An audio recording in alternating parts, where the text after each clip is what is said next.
Thutha wa ndereti ya uhuthiri wa irio cia GMO kuhiuhia ituge kwa ihinda, riu kamiti ya mbunge igii urimi ni yambiririe ciikaro ciayo hari kumatha anja ya undu uyu.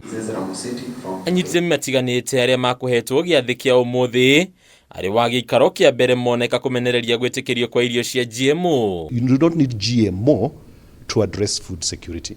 You can address food security alongside climate change, which you need to do through just better agroecological farming, especially in the food baskets where we are. And where we have shortfalls, we can import non-GMO food. If we are having genetically modified organisms, they should first be done within a controlled environment, because these are organisms and they can actually breed and interbreed.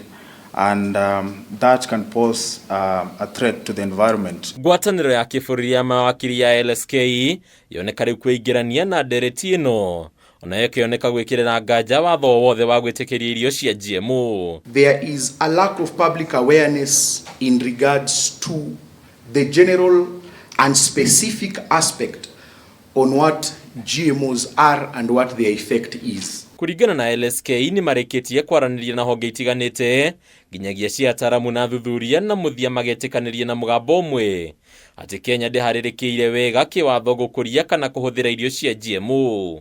The science with regards to GMO is not settled, and our recommendation therefore is that we should err on the side of caution, and until the science is clear, then the ban on GMO should be maintained.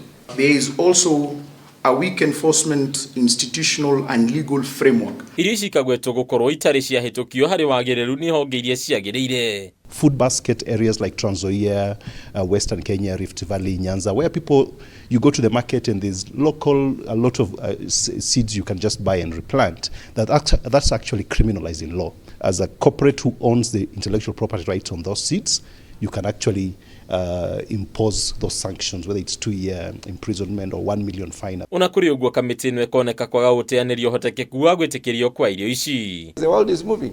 We cannot be stuck forever that no to GMOs as if we are not thinking and we are not integrating with the rest of the world. The world is moving, my friend. People are doing science, and we need to explore the horizons of science. So, in my opinion, we need to allow science to manage this process. BT, the bacterium BT is a bacteria, has absolutely no relationship with human. It does not have any effect on the human being. Kuringana na mũikarĩri gĩtĩ wa kamiti ĩno John Mutunga ũrĩa nowe mũmbunge wa Tigania West, kamiti ĩno nĩ gwĩkĩrĩra kwenjera ũma na ũthuthuria mũkinyanĩru mbere ya gũkinyanĩria itua rĩayo. Nobody has said it should be produced, and there is a mechanism to bring this grain directly to the millers. When you bring directly to the millers, it will never appear in the market as grain, so there is no possibility for growing it.